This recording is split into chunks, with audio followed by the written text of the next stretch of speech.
les déclarations d'un canonique ou d'un chanoine de la cathédrale d'Osnabrück en Allemagne, le père Molitor, et d'un pasteur luthérien nommé Baum, ont mis en lumière un sacrilège commis depuis juin de l'année dernière, juin 2023. Il s'agit de ce qu'ils appellent l'hospitalité eucharistique.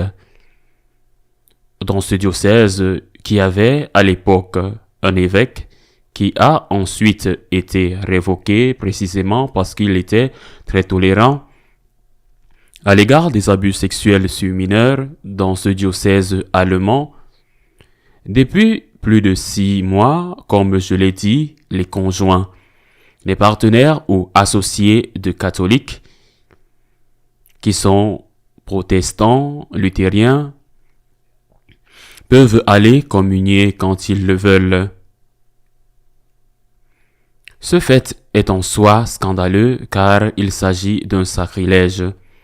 Comme on le sait, les luthériens ont une conception différente de celle des catholiques dans de nombreux domaines, mais d'une manière particulière en ce qui concerne les sacrements.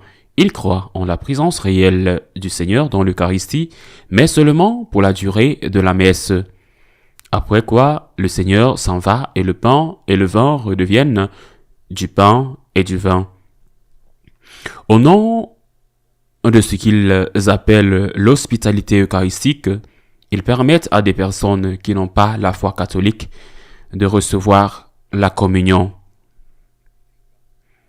Et communion signifie être d'accord sur quelque chose et dans ce cas, il est essentiel d'être d'accord sur la foi catholique, au moins en ce qui concerne l'Eucharistie, c'est-à-dire que le Seigneur est présent dans le pain et le vin, consacrés non seulement du moment de la consécration jusqu'à la fin de la messe, mais aussi après. D'autre part, il faut être dans la grâce de Dieu et les luthériens n'ont pas le sacrement de la confession, donc 2 choses qui vont à l'encontre de l'enseignement de l'Église. Il n'y a pas de communion dans la foi et il n'y a pas d'acte de repentance sanctionné par la confession, par l'absolution. Le pasteur Baum le dit très clairement dans l'interview. Avant, on devait se faufiler. Maintenant, on est invité officiellement et on n'a pas à laisser sa foi au souper. C'est ce qu'ils appellent l'Eucharistie. On n'a pas à laisser sa foi au souper à la porte de l'église. Il reconnaît lui-même le pasteur. Avant cette communion, avant l'Eucharistie catholique, ils étaient plus négligents avec le pain, soi-disant consacré, parce qu'ils ne peuvent pas consacrer et que ce pain qui restait était donné, dit-il, aux oies.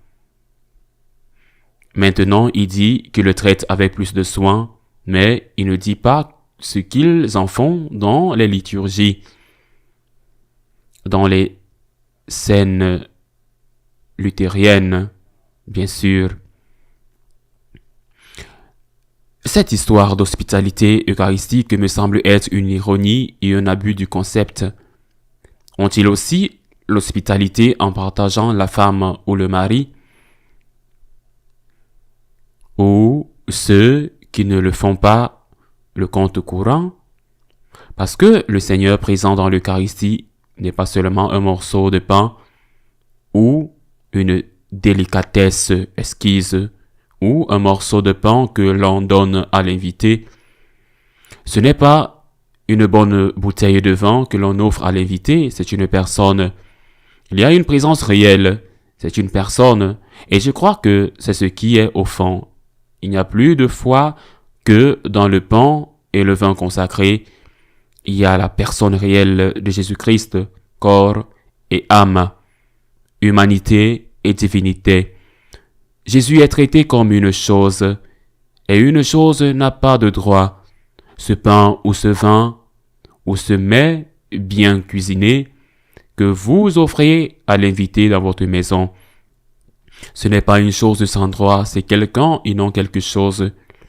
Ce quelqu'un, qui est le Christ, notre Seigneur, réellement présent dans l'Eucharistie, a le droit de décider dans quelle maison il entre et a décidé, et c'est ce que Saint Paul enseigne, et c'est ce qu'il a enseigné de manière unanime, cohérente, invariable, la tradition de l'Église depuis 2000 ans, que le Seigneur a décidé qu'il ne peut pas entrer dans la maison de quelqu'un qui est en colère contre lui, en inimitié avec lui, et qu'il a offensé, du moins si cette personne n'a pas demandé le pardon de ses péchés, et ne croit pas en cette foi catholique qui nous amène à dire que le Christ est présent dans l'Eucharistie. Non seulement au moment de la consécration, mais aussi longtemps que les espèces eucharistiques subsistent. Ce fait, cette communion sacrilège, ouverte à tous, qui a commencé à Osnabrück, mais qui se trouve déjà dans d'autres diocèses d'Allemagne, par exemple à Berlin, ce fait est pire, bien pire que la bénédiction des couples homosexuels qui a provoqué un tel émoi avec toute la discussion sur la question de savoir si les personnes sont bénies individuellement et non pas en fonction de leur union. C'est encore pire que la communion pour les couples mariés civilement qui ne peuvent pas se marier à l'église parce que l'un d'entre eux ou les deux ont déjà été mariés. Car au moins dans le cas des couples catholiques divorcés qui vont communier, ils ont la foi alors que les luthériens n'ont pas la foi et nous ne savons pas s'ils le sont ou non dans la grâce de Dieu. Il est vrai que dans la plupart des cas, nous les prêtres ne pouvons pas savoir si la personne qui vient communier est dans la grâce, mais lorsque nous le savons, comme dans ce cas, nous ne pouvons pas donner la communion. C'est une chose qui, pour être honnête, doit mettre tout prêtre en colère, l'amener à se poser des questions. Et même provoquer une énorme colère, un grand mécontentement. Dans l'histoire de l'Église, de nombreux prêtres sont morts et ont été martyrs pour avoir défendu l'Eucharistie. Et maintenant, il s'avère que la communion est officiellement donnée à des personnes qui ne partagent pas notre foi et dont nous ne pouvons pas savoir si elles sont ou non dans la grâce de Dieu parce que le sacrement de la confession n'existe pas pour elles. Il s'agit d'une question très grave et il est également très grave que cela soit toléré. Récemment, le dicaster pour la doctrine de la foi a publié un excellent document dans lequel il dit que si les mots exacts du rite du baptême ou de la consécration eucharistique sont modifiés, ni le baptême, ni l'Eucharistie n'ont lieu. Je pense que c'est une excellente chose que le cardinal Fernandez ait rendu ce document public, mais depuis l'année dernière, des sacrilèges ont été commis sans que les habitants d'Osnabrück, ceux de Berlin et bien d'autres en Allemagne, et pas seulement là, n'aient été informés de quoi que ce soit. Il me semble que le silence, par exemple, du dicaster pour le culte divin ou de la doctrine de la foi elle-même est un silence qui les rend en quelque sorte complices. Il est vrai qu'ils n'approuvent pas, mais ils ne disent rien non plus. Et cela dure depuis près d'1 an.